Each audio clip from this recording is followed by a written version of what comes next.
Dr. Vasquez sat alone in the observatory's control room, bathed in the blue glow of multiple monitors. It was 3:17 a.m., and she was the only one still awake at the Arecibo Radio Astronomy Center. The facility, once nearly decommissioned, had been revitalized with substantial international funding after the WOW signal had finally been authenticated in 2037 as definitively extraterrestrial in origin.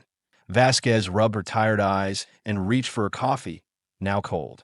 15 years of her life dedicated to SETI, and what did she have to show for it? A collection of false positives, equipment malfunctions, and the scorn of more practical colleagues who considered her field little more than wishful thinking dressed up as science. Her terminal pinged with an alert from the automated scanning system. She sighed, expecting another satellite interference pattern or a pulsar's regular beat that the AI had flagged as potentially interesting. She clicked on the notification without much enthusiasm. The data scrolling across her screen made her freeze, coffee mug suspended halfway to her lips. "That's impossible," she whispered. The signal was coming from HD 164595, a sun-like star 94 light-years away in the constellation Hercules. But it wasn't the origin that stunned her, it was the content. The signal contained distinct mathematical patterns, prime numbers in sequence, then the value of pi to 100 decimal places, and then something else entirely. Something that shouldn't be possible. It was a response. A direct response to the Arecibo message sent by humanity in 1974, a message that had never even reached HD 164595, yet Vasquez's hands trembled as she initiated the verification protocols. 3 separate systems confirmed what she was seeing. This wasn't noise. This wasn't a mistake. This was first contact, and it was breaking every rule they thought they understood about interstellar communication. The message continued to stream in, translating itself into multiple human languages simultaneously. "We have been waiting. We have been watching. We are coming. Prepare." 2 months, only the UN Secretary General adjusted his tie nervously before the press conference. Beside him, Vasquez felt distinctly out of place in her hastily purchased suit, a concession to the gravity of the occasion. The auditorium buzzed with the low hum of journalists from every corner of the globe, each desperate to break what was already being called the story of the millennium. "Dr. Vasquez," the Secretary General said quietly, "are you absolutely certain about the translation?" Vasquez nodded. The message came pre-translated into 23 different Earth languages, including several dead ones. "There's no ambiguity about the content." He grimaced. "And the arrival window? Our best estimate is 4 to 6 months. So little time." A media liaison approached, nodding that they were ready to begin. The Secretary General straightened his posture and approached the podium. Camera flashes erupted like a constellation of stars. "Citizens of Earth," he began, his voice steady despite the weight of his words. "Today, we confirm that humanity is not alone in the universe." The room erupted in a cacophony of questions and exclamations. Vasquez watched as journalists frantically typed on tablets or whispered urgently into recording devices. This moment would be remembered for generations to come. The day everything changed. A message from an advanced civilization has been received and verified. The civilization identifies itself as the Araxian Collective. They have informed us that they have been aware of Earth for some time, monitoring our broadcasts and transmissions. They are now sending representatives to establish formal contact. He paused, allowing the magnitude of the statement to sink in before continuing. "We estimate their arrival within the next 6 months. The global scientific community is working tirelessly to prepare for this historic meeting." Dr. Vasquez, who first detected the signal, will now provide further details. Vasquez stepped forward, her heart pounding. As she began to speak, explaining the technical aspects of the discovery, she couldn't shake a nagging sense of unease. There was something profoundly unsettling about the message, something beyond the mere shock of contact. The Araxians had somehow received and decoded the Arecibo message decades before it could have physically reached their star system. They had responded in perfect human languages without any apparent learning curve. And most troubling of all, they had been watching humanity without detection for an indeterminate period. These weren't just technological marvels. They were impossibilities that suggested capabilities so advanced they bordered on the godlike. 1 month, our Commander Jackson Chin stood on the observation deck of the International Space Station, watching as construction drones swarmed around the new extension module. The greeting hall, as it had been dubbed by an overzealous PR team at NASA, was humanity's first purpose-built facility for extraterrestrial diplomatic relations. "Quite a view," came a voice from behind him. Chan turned to see Vasquez floating toward him, her movement still somewhat awkward in microgravity despite 3 weeks of training. "Dr. Vasquez," he nodded, "didn't expect to see you up here. I thought you were coordinating the communication team from Houston." "I was," she said, grabbing a handrail to stabilize herself. "But I convinced them I needed first-hand access to the receivers we are installing. The truth is, I couldn't bear to be planetside when they arrive." Chun studied her face. Despite the celebrity status she'd achieved since the announcement, she looked exhausted, with dark circles under her eyes and a tenseness to her jaw. "You don't seem as excited as I'd expect," he observed. Vasquez glanced around to ensure they were alone. "Can I speak freely, Commander?" He nodded. "Something doesn't add up," she said, lowering her voice. "The Araxians claim they intercepted our radio transmissions, but the mathematics doesn't work. Even at light speed, our earliest broadcasts have only reached about 100 light years in all directions. Their home system is well beyond that range. Could they have more advanced detection capabilities than we assumed?" Chen asked. "That's the official explanation. But there's more." She pulled out a tablet and brought up a series of equations. "We have been analyzing the signal patterns. They are too perfect. No noise, no degradation, no indication of traversing 94 light years of space." Chun frowned. "What are you suggesting?" "I don't know exactly, but my colleague at MIT, Dr. Kapoor, has an unsettling theory. He thinks the signal might have originated much closer to home." "You mean within our solar system?" Vasquez nodded grimly. "It's just a theory, but it would explain a lot. If they have been here, watching us up close all this time." Their conversation was interrupted by an alarm. Chun quickly accessed the station's communication system. "Chun here. What's the situation?" The response came through with a burst of static. "Commander, we are detecting an unidentified object approaching at extraordinary speed. It's like nothing we have ever seen. Current trajectory puts it on direct approach to Earth." Chun and Vasquez exchanged alarmed glances. "Ita?" Chun demanded. "At current velocity.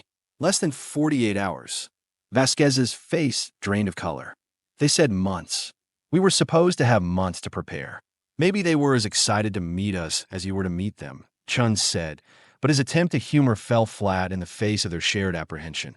Whatever was coming, humanity was out of time. The object, or rather, the vessel, decelerated as it approached Earth with a precision that defied conventional physics. It settled into a geosynchronous orbit directly above the United Nations headquarters in New York, a positioning choice that seemed deliberately symbolic that IT was beautiful in an alien way. A spiraling structure of what appeared to be crystalline material interwoven with dark metallic elements. No visible propulsion system, no radiation signature, no heat emissions, nothing that betrayed how it moved or operated. Humanity held its collective breath as a smaller craft detached from the main vessel and began its descent through the atmosphere. Despite the global military forces on high alert, world leaders had agreed to follow the peaceful contact protocols established decades earlier by SETI scientists. Protocols that now seemed naively optimistic to many. The landing site was a hastily prepared field in Central Park, chosen for its visibility and symbolic value as a shared public space. A perimeter of UN peacekeepers maintained order as thousands of spectators gathered beyond the barriers, their faces a mixture of wonder, fear, and anticipation. President Maya Williams stood at the designated reception point alongside the UN Secretary General and representatives from 20 major nations. Vasquez, as the discoverer of the signal, had been granted a position in this historic greeting party, though she felt profoundly out of place among the world leaders. The craft touched down without a sound, settling onto the grass without disturbing so much as a blade. For several long moments, nothing happened. Then, a section of the seamless hull simply ceased to exist, revealing an opening. 3 figures emerged. They were unmistakably not human, yet disturbingly familiar. Bipedal, with proportions similar to Homo sapiens, but taller, nearly 7 feet in height. Their skin had a faint luminescent quality that shifted subtly with their movements, displaying patterns that seemed almost like living circuitry. Where a human would have facial features, they possessed only smooth, reflective surfaces that rippled occasionally, giving the unsettling impression of faces trying to form but never quite managing it. "Welcome to Earth," President Williams said, her voice steady despite the extraordinary circumstance. "We are honored by your presence and eager to establish peaceful relations between our civilizations." The central figure stepped forward. When it spoke, the sound seemed to come from everywhere and nowhere at once, bypassing their ears and forming directly in their minds. "We're the Araxian Collective. We have journeyed far to meet the species that calls itself human." Vasquez felt a chill run through her.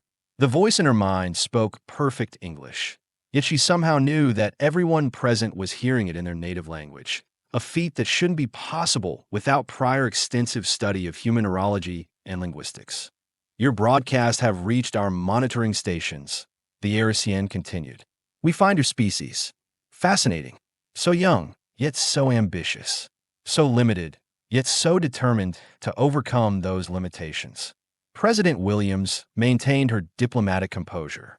"We have many questions about your civilization and how you were able to receive our messages from such a distance." The Araxian's featureless face rippled. "Distance is a concept we experience differently. Your understanding of space-time is incomplete. We are eager to learn," Vasquez found herself saying, drawing a sharp glance from the president. The Araxian turned toward her, its reflective face subtly changing shape. "You are Vasquez, the one who recognized our response." Vasquez's blood ran cold. She had never introduced herself, nor had anyone else mention her name. "I am," she confirmed. "Your curiosity burns brightly.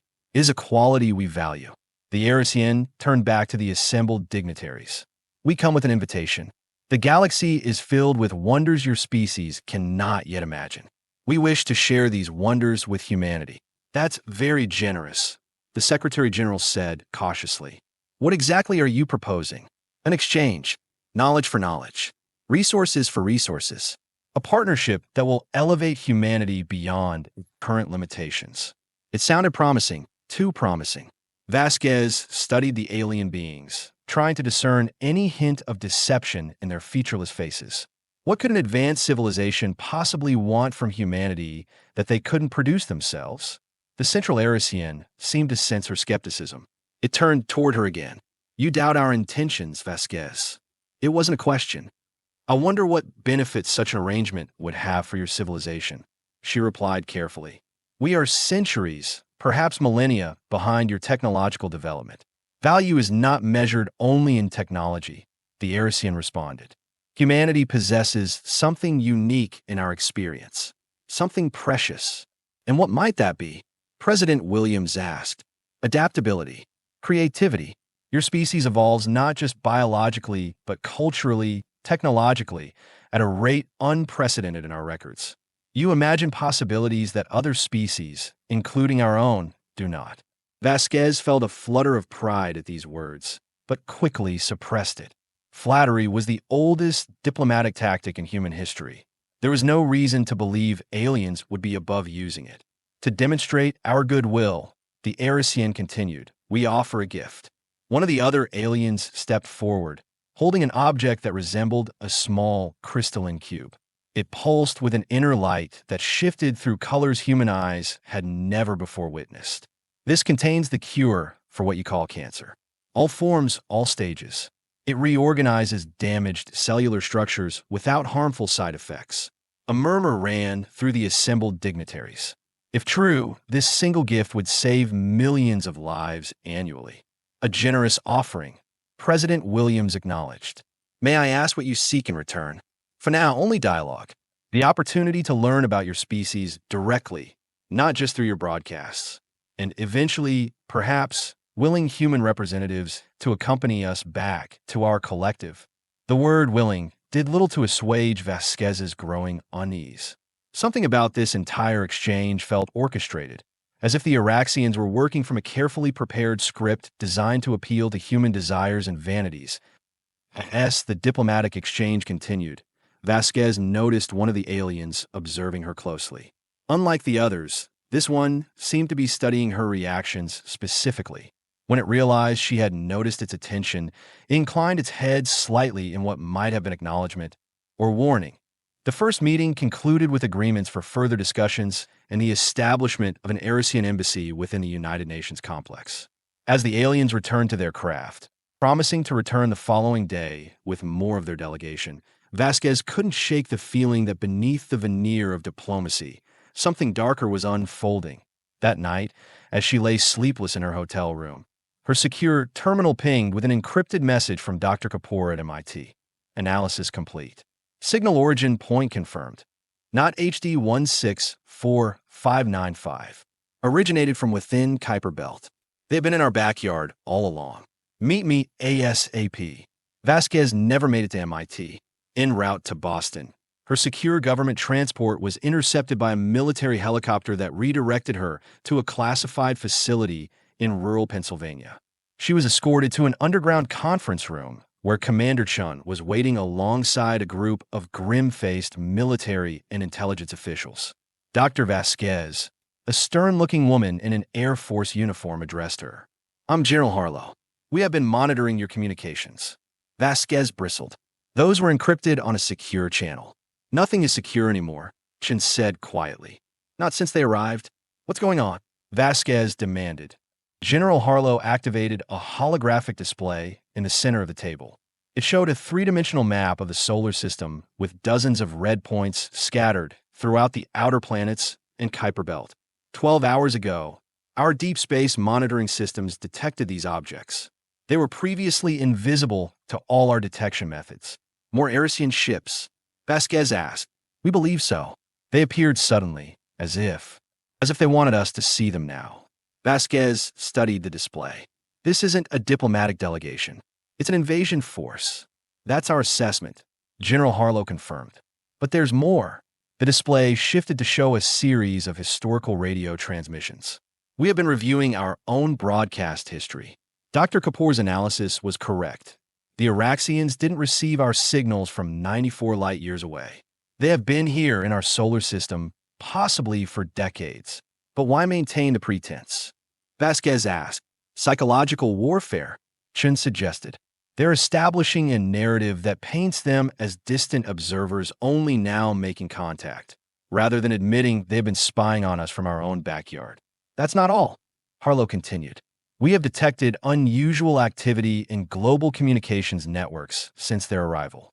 Subtle patterns, almost undetectable, embedded in everything from internet traffic to power grid fluctuations.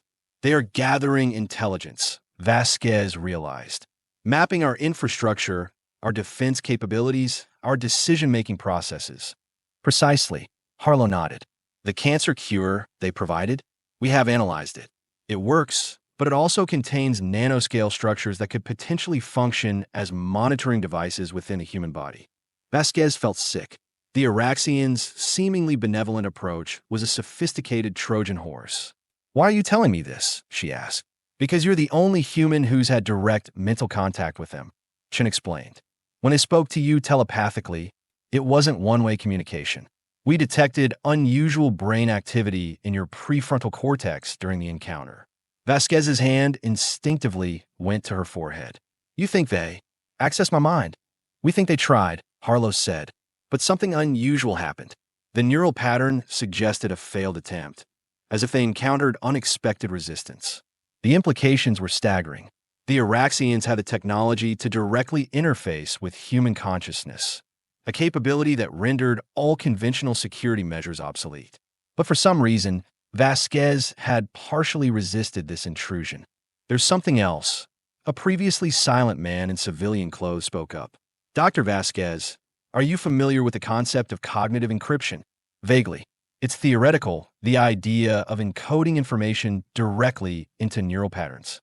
"Not theoretical anymore," he said, sliding a tablet toward her. "I'm Dr. Marcus Way, DARPA Cognitive Science Division. For the past 15 years, we have been developing methods to protect human minds from exactly this kind of intrusion." Vasquez scanned the information on the tablet. Scientific curiosity momentarily overshadowing her fear. You are saying you have developed a way to firewall human consciousness. In a limited fashion, yes. A subconscious defense mechanism against direct neural interface attempts. It's been quietly distributed through specific frequency patterns embedded in global media. You have been secretly inoculating the human population against alien mind control. Vasquez's voice rose in disbelief. How is that even possible? How did you know we need this? Wei and Harlow exchanged glances. We didn't, Harlow admitted. At least, not specifically. The program was developed as a theoretical defense against any advanced intelligence that might attempt to bypass conventional security through direct cognitive manipulation, including artificial intelligence, Wei added. The protection isn't perfect, but it creates a unique neural signature that makes direct mental intrusion detectable and partially resistible. Vasquez processed this information, connecting dots that had previously seemed unrelated. The Araxians said they valued human creativity and adaptability. What if that's literally what they are after? Not our resources or technology, but our minds, our way of thinking. That's our working theory, Harlow confirmed. And it would explain their approach. They are not conquering us through force. They are attempting to harvest what makes humans unique. But why? Chen asked. What would an advanced species want with human cognition? Dr. Wei leaned forward. Consider this. What if technological advancement isn't linear? What if certain cognitive approaches, imagination, intuitive leaps, even irrationality, provide evolutionary advantages that can't be replicated through purely logical progression? You are suggesting the Araxians hit a development plateau, Vasquez said slowly, and they see human minds as the raw material to overcome it. Exactly, Wei nodded. Not as equals or partners, but as cognitive resources to be mined. The room fell silent as the horrifying implication settled over them. Humanity wasn't facing traditional conquest. They were facing something potentially worse, harvesting. What's our next move? Vasquez finally asked. Harlow's expression hardened. We are implementing Contingency Protocol Theta, a coordinated global response designed specifically for this scenario. And you need me because you're patient zero, Dr. Vasquez, Wei said, the first human to successfully resist their cognitive intrusion. We need to understand how your particular neural structure achieved this, and whether it can be replicated. Vasquez closed her eyes briefly, feeling the weight of responsibility settle on her shoulders. When she opened them again, her scientific detachment had been replaced by resolute determination. What do you need me to do? Over the next 72 hours, Vasquez underwent a battery of tests at the facility. EEGs, fMRI scans, cognitive mapping exercises, all designed to isolate the unique patterns in her brain that had resisted Araxian intrusion. Meanwhile, the diplomatic charade continued on the world stage. The Araxians expanded their presence, establishing cultural exchange centers in major cities across the globe. Their gifts continued: medical advances, clean energy technologies, agricultural innovations, each offering carefully calculated to weaken resistance and encourage acceptance. But beneath this veneer of benevolence, the Araxian strategy was advancing. Reports filtered in of individuals experiencing enlightenment after close contact with the aliens, people who subsequently became fervent advocates for deeper integration with the Araxian Collective. These converts exhibited subtle behavioral changes, increased analytical capabilities coupled with diminished emotional responses, particularly fear and suspicion that I in the secure facility. Dr. Wei showed Vasquez the brain scans of these individuals. See these patterns? The Araxians aren't just communicating, they are rewriting neural pathways. It's subtle, elegant even, enhancing certain cognitive functions while suppressing others. They are restructuring human minds to be more compatible with their own, Vasquez realized, creating biological intermediaries. Precisely. But here's your scan. He brought up another image. Notice the difference? Your frontal orbital cortex showed heightened activity during attempted contact, almost like an immune response. Vasquez studied the scans. Is it replicable? We think so.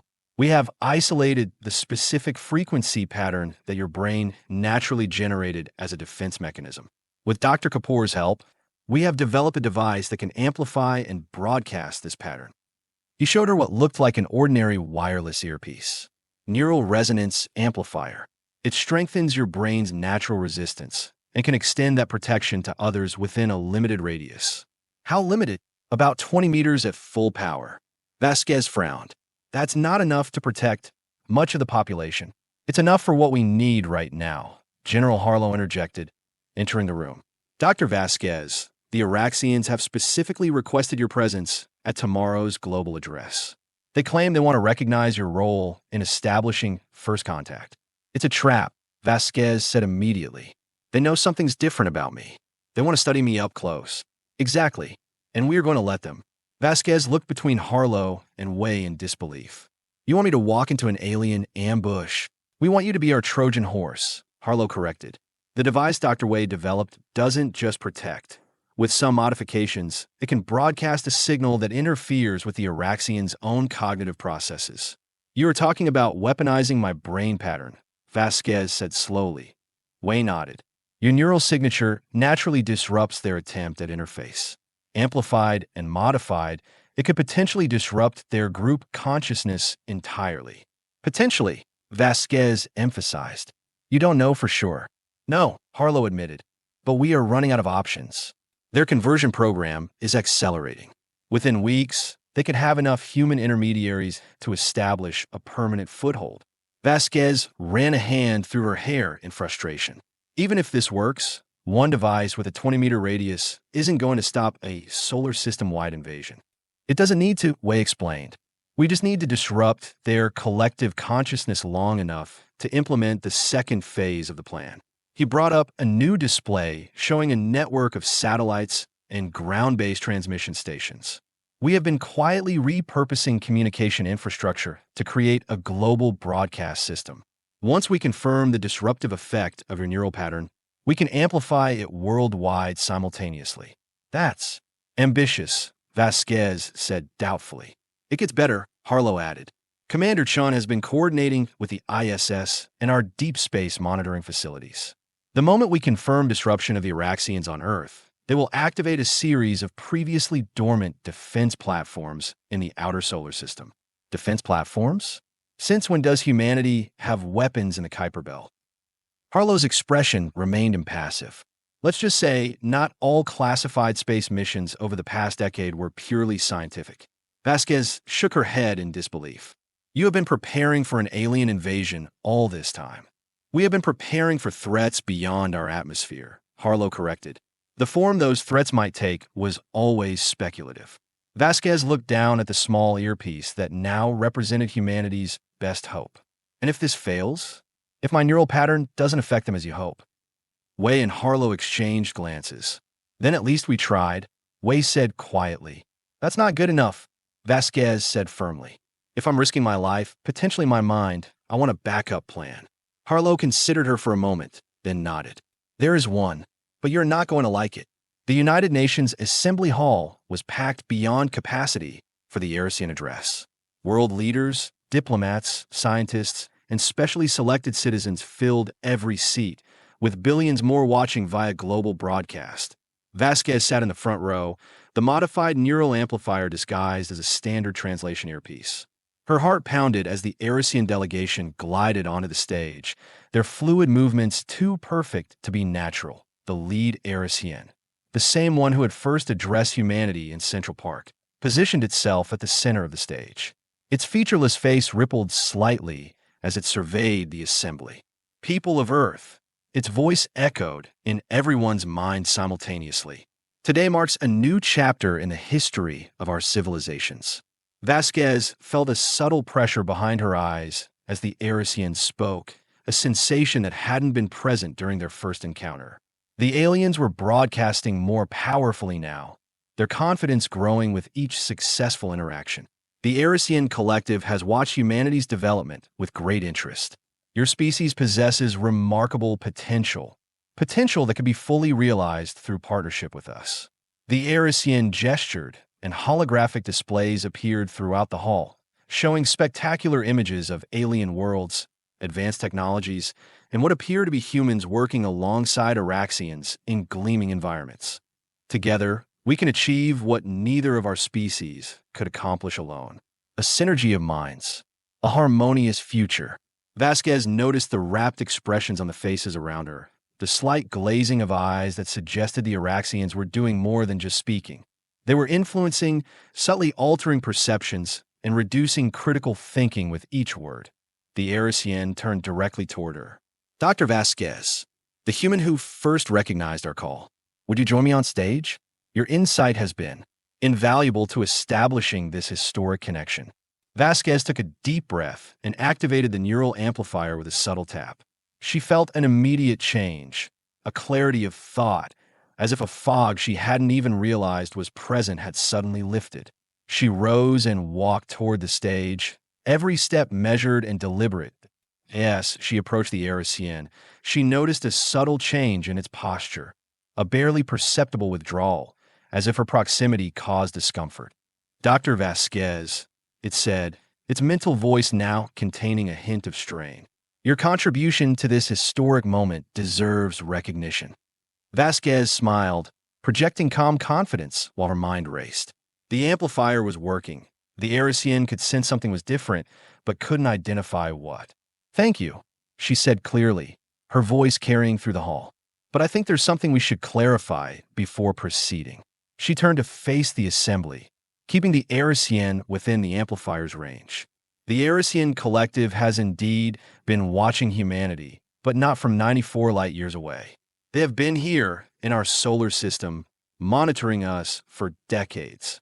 A murmur ran through the crowd. The Araxian beside her twitched, its surface rippling more rapidly. Dr. Vasquez misunderstands, it projected, but Vasquez could hear the strain in its mental voice. The distances involved are complex. No, Vasquez interrupted, her voice strengthening. What's complex is the truth you are hiding. You didn't come to Earth to establish a partnership. You came to harvest what makes us human.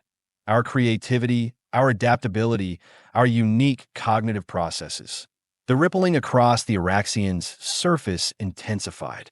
The other aliens on stage began to move toward her, but hesitated as they encountered the edge of the amplifier's field. Your species, the lead Araxian projected, now addressing Vasquez directly, its mental voice no longer smooth but jagged with effort, cannot comprehend the opportunity we offer.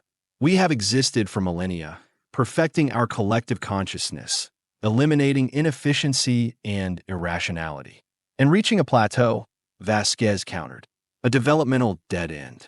That's why you need human minds, not as partners, but as resources, raw material to overcome your own limitations. The Araxian surface was now churning violently. Your mind is resistant, interesting, but ultimately futile. It raised what might have been an arm, and Vasquez felt the pressure in her head intensify as the Araxian concentrated its effort directly on her. The neural amplifier heated against her skin as it countered the attack. Now, Dr. Wei, she said clearly, triggering the second phase of their plan. Throughout the hall, dozens of individuals, security personnel, technical staff, select diplomats, activated identical neural amplifiers, creating a web of protected zones that encompassed the entire assembly.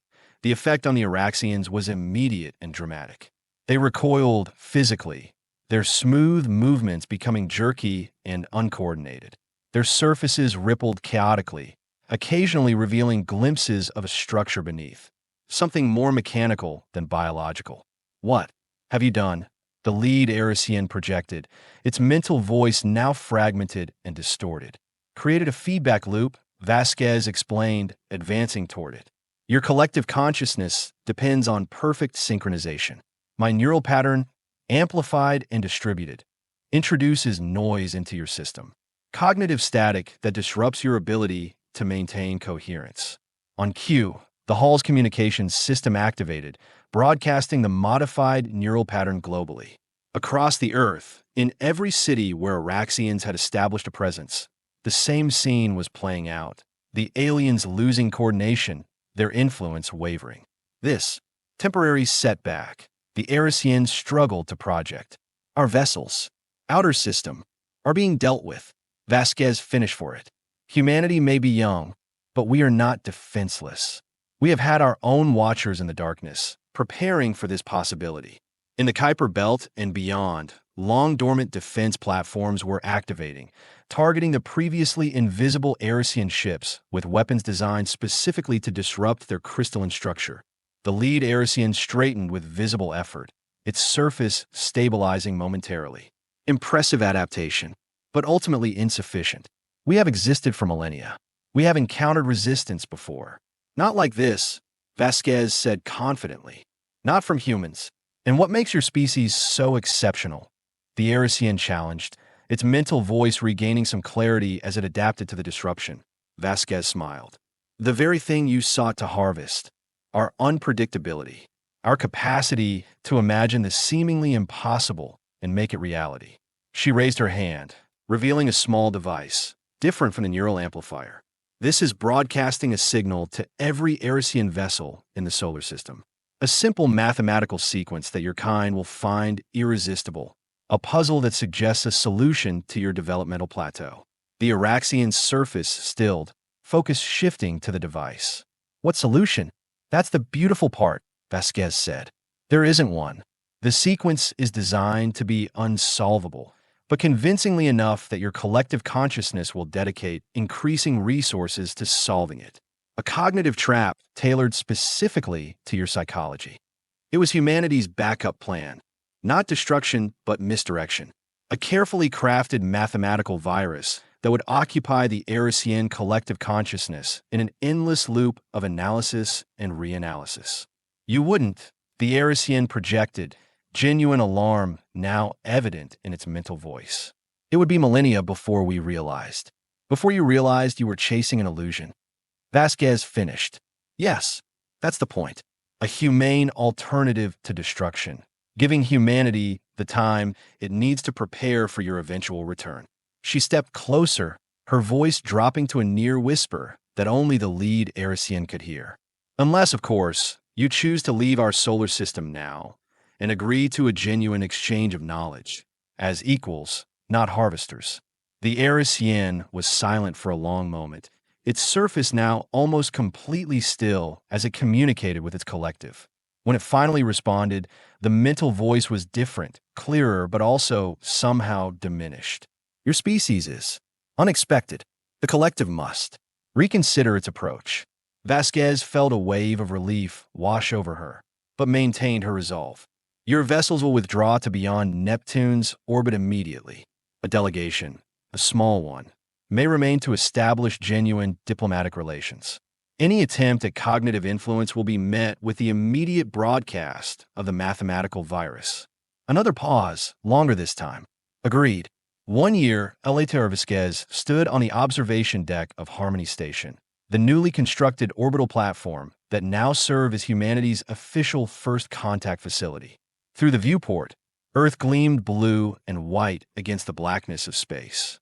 Quite a view, Commander Chen said, joining her at the window, though I still can't get used to that. He nodded toward the sleek Araxian diplomatic vessel, maintaining position a respectful distance from the station. They are learning, Vasquez replied. The neural feedback incident forced them to restructure their collective consciousness. They are more individualized now. And less dangerous? Different dangerous, Vasquez corrected. But we are different too. The door behind them slid open as Dr. Wei entered, accompanied by the Araxian ambassador, a smaller, more distinctly formed version of their previous representatives, with actual facial features that had emerged after months of limited contact with humans. The council is ready, Wei announced. Vasquez nodded and turned to face the alien who had once been humanity's greatest threat. The mathematical virus, the Araxian said, its voice now audible rather than telepathic. Will you ever tell us if it actually existed? Vasquez smiled enigmatically. Perhaps someday, when we truly trust each other. She picked up the neural interface device from the console, a refined version of the original amplifier, now designed for safe, controlled information exchange. Shall we begin? She asked. The Araxian inclined its head. We are ready to learn. Properly this time. As they walked toward the conference room where representatives from both species waited, Vasquez reflected on the strange irony of it all. The Araxians had come to harvest human creativity and adaptability, never suspecting that those very qualities would be their undoing, and ultimately, the basis for a genuine partnership. Humanity had faced its first test among the stars and emerged not just victorious, but wiser. Not just survivors, but pioneers of a new kind of interspecies relationship built on earned respect rather than dominance. The universe was vast and likely filled with intelligences beyond imagination. But humanity had shown that even the youngest species could stand tall when the moment demanded it. Humanity, indeed,